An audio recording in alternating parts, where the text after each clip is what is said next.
I'm Fabrizio Nevola and I'm the Principal Investigator on a pilot study for the Arts and Humanities Research Council Connected Communities research strand.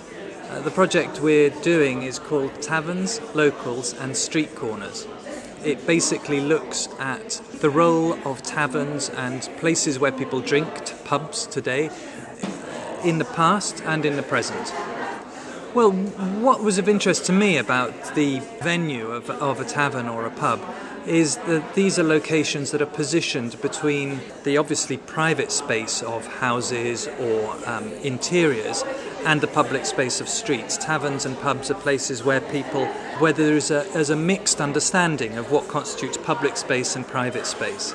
The three periods we're in fact looking at are 15th, 16th century Florence, 18th century London, so the height of the gin craze, and contemporary Britain. These are very small case studies, I should say.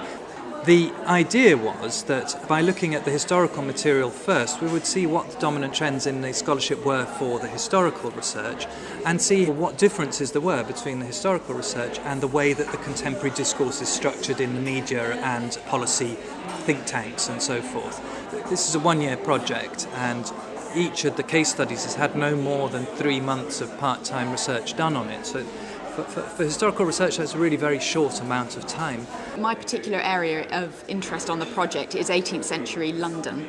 And from my perspective, from the period that we've been looking at in the 18th century, there's a very strong sense that the pubs, the taverns, the alehouses, they're not pubs during that period, the taverns, the alehouses are key spaces that are what historians would call the third space. So they are neither private nor formally technically public, as in owned by the state. They are third spaces where people can come for associational life and communities can develop and are involved with them and feel some level of kind of symbolic ownership of them. They're local and so forth. But actually they are of course private businesses and commercial businesses at the same time, but they facilitate that mixing and meeting across class, across genders, in a way that you don't find in many other spaces and zones. And so during the 18th century, we see the emergence, many sociologists suggest, historical sociologists suggest, of the public sphere, the rational space of discourse and of encounter, and that has formed modern society as we know it today.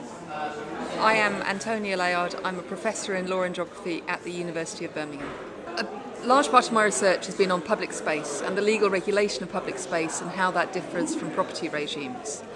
This is a pilot study that attempts to use historical techniques to ask different questions of modern day situations and also to use legal analysis to perhaps throw light on what might have happened in the past and different lines of inquiry. So it is a pilot study. It is methodological, trying to weave two disciplines together. But my personal interest is to look at how public space is and has been regulated and what that tells us about how cities today are constructed. I'm conducting my research essentially in two different ways. First as a historian, because we're completely reliant obviously on the documentary traces of the past as opposed to speaking to people, which we're doing in the present. So there's two very different research procedures here, which we hope are bound together by central thematic concerns. As you do it, you find it's a hell of a shame that I can't go back and talk to people in the 15th century and 16th century as I talk to people in Bristol, because I can't ask them the same questions. So we're dependent on certain kinds of material. Judicial records, in the case of London, which judicial records are a treasure trove for historians on all kinds of subjects. Doesn't really matter what you're interested in. In the case of London, we've used them quite extensively to do a case study of the parish of St Giles, which is a parish that is infamous, as in Hogarth's Gin Lane, for example, as a den of iniquity, basically, of poverty and alcoholism and depravity, as the moralists would have put it in the early 18th century. And partly St Giles was the example put up all the time by people who wanted more restrictions on the selling and licensing of gin.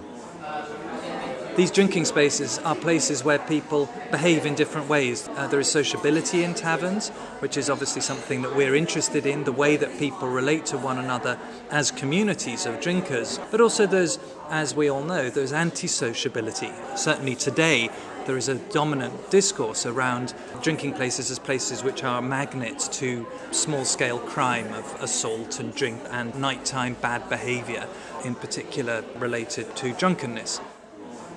Public sphere is about getting together and thinking about how the world should be organised, how your nation should be organised and so forth. So more than putting the world to rights in a sort of moany way, but actually about how one organises in order to achieve this. So it becomes the kind of birth of an important sense of ownership and ordinary ownership of one's state, one's nationhood, one's identity, one's kind of responsibility for governance. But Peter Clarke, as a historian of the 18th century, has made a very strong point that actually a lot of the associational life of Britain, voluntary societies and libraries and charitable organisations and the Freemasons and so forth, met in pubs, in taverns and alehouses in the first instance, and that's how they found and were facilitated to meet each other and encounter. Enormous force for good, yes. Although, of course, there's a discourse that happens, there's a lot of writing, a lot of anxiety about all of exactly the same things that we worry about today, about taverns and alehouses. There's a lot of pamphleting in the 18th century about how drink is going to bring you down, it'll be the ruin of the nation and so forth, and there's a lot of concern about how women are drinking too much, and so that a lot of the same discourses of anxiety, the same language of anxiety about health, about public order, and about the dangers of drink also are in circulation at the same time. What we have found is that taverns are very masculine spaces in early modern Italy. When you get to 18th century London, and certainly as we all know today, that's no longer the case.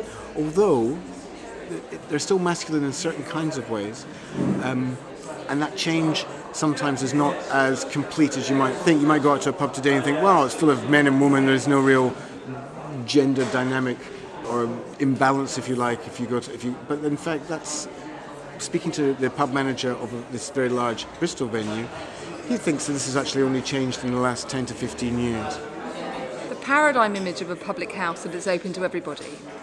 The contradiction, in a sense, is that it's private property, so that if a landlord doesn't like a certain customer, they can be barred.